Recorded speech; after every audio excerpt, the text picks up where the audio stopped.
अस्सलाम वालेकुम, मेरा नाम है अरबाज। ये मेरा छोटा सा मिनी ब्लॉग है। तो मैं तंजील के साथ आया हूँ पेट्रोल पंप पे गाड़ी में फ्यूल डलवाने के लिए। फ्यूल बिल्कुल ही खत्म हो गया था, तो अभी हम सीधा जाते हैं दाखानी। वहाँ पर मुझे कुछ काम था, आगे जाके पहुंचेंगे वहाँ पे, फिर मैं आपको बताऊंगा क्या काम था। तो तंजील ने सनरूफ खोल के कुछ शॉट बनाए, माशाल्लाह काफी जबरदस्त शॉट आए। तो हम आए थे यहाँ पे इंग्लिश की किताब लेने के लिए, लेकिन भाई साहब ने इतने सवाल किए, फिर उनके सवाल के जवाब दिए, फिर जवाब के बाद हमारी इंग्लिश की किताब आई। फिर हम वहाँ से रवाना हो गए। फिर हमने सोचा कि चाय भी पी लेते हैं। हमारा चाय का इरादा बना। जलील मिला तो जलील को देखा कि हमने सोचा यहीं पे इसी रेस्टोरेंट पे जाते हैं, चाय पीते हैं। जलील से कुछ मालूमात ली कि यहाँ की चाय अच्छी है नहीं। जलील ने तारीफ की चाय तो अच्छी है, लेकिन जलील ने कहा चाय अभी है या नहीं, मैं मालूम करके आता हूँ, फिर आपको बताऊंगा यहाँ पे चाय है या नहीं। जलील गए रेस्टोरेंट के अंदर पूछने के लिए, लेकिन जलील ने तो 10 मिनट लगा दिए। तो हमने सोचा अभी निकलते हैं। फिर हमने देखा कि जलील आ रहा है। तो जलील जैसे आया, जलील ने कहा कि मैंने बंदोबस्त कर दिया, अभी 10-15 मिनट लगेंगे, चाय आ जाएगी, आप आए अंदर बैठे, रेस्टोरेंट की वीडियो शीडियो बनाए, फिर इंशाल्लाह चाय आ जाएगी। तो मैं तो वीडियो बनाने में मसरूफ हो गए, जलील के साथ वीडियो बनाई, कुछ रेस्टोरेंट को शॉट लिए,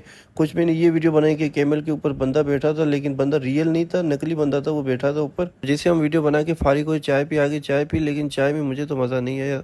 वीडियो अच्छी लगी तो कमेंट लाइक शेयर लाजमी करना। इंशाल्लाह मिलते हैं नेक्स्ट शॉट में, नेक्स्ट पार्ट में।